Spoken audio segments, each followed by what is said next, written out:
I know many people are curious as to whether or not caffeine can improve focus and concentration. And indeed, it can. There is an immense amount of data supporting the idea that caffeine, provided it's consumed in the appropriate dosages, can improve mental performance and physical performance, and it largely does that through improvements in focus and concentration. The dosage of caffeine, of course, is going to depend on how caffeine adapted you are, how much caffeine tolerance you have. And that is going to vary tremendously depending on whether or not you ingest that caffeine with or without food, as I mentioned earlier. But there is a kind of general range in which we can talk about caffeine as being useful for focus and concentration. And the range is basically from 100 milligrams to 400 milligrams. I want to caution everybody out there, if you're somebody who suffers from anxiety or panic attacks and you're not used to ingesting caffeine and you run out and ingest 400 milligrams of caffeine in the form of espresso or yerba mate or an energy drink or in pill form, that is going to be very uncomfortable for you. You're going to be sweating profusely, your heart rate is going to increase, you're going to be quite panicked, in fact, or at least anxious.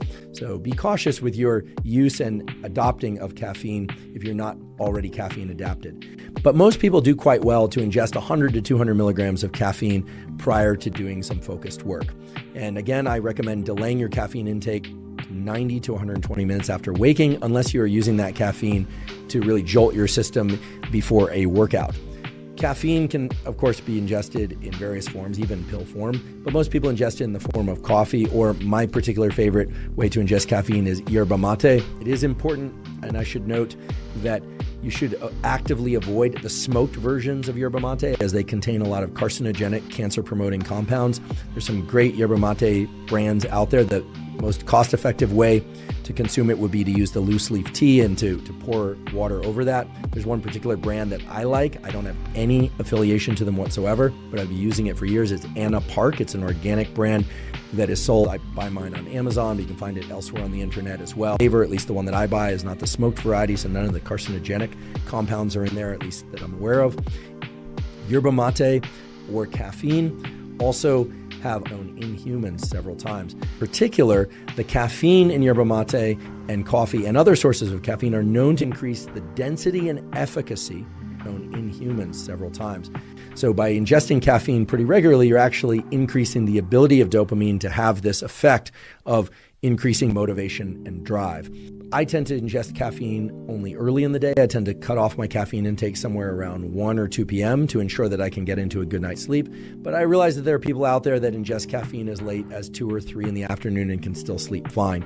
I will caution those of you that think that you can drink caffeine in the evening or nighttime and still fall asleep.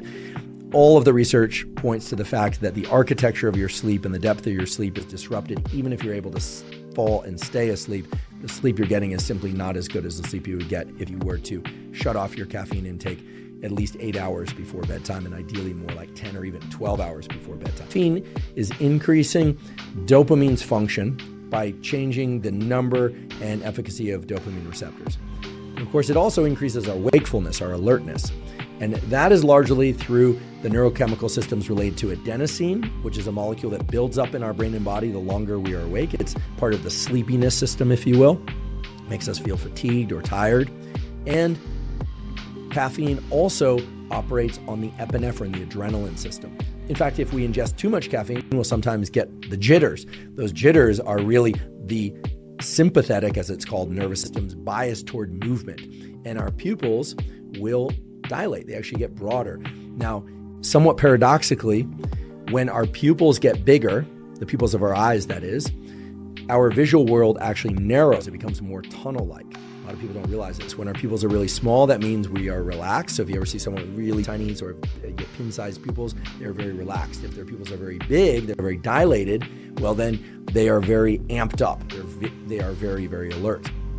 Caffeine increases alertness by increasing epinephrine, adrenaline release, both in the brain and within the body. And so that's another way that it facilitates focus and concentration.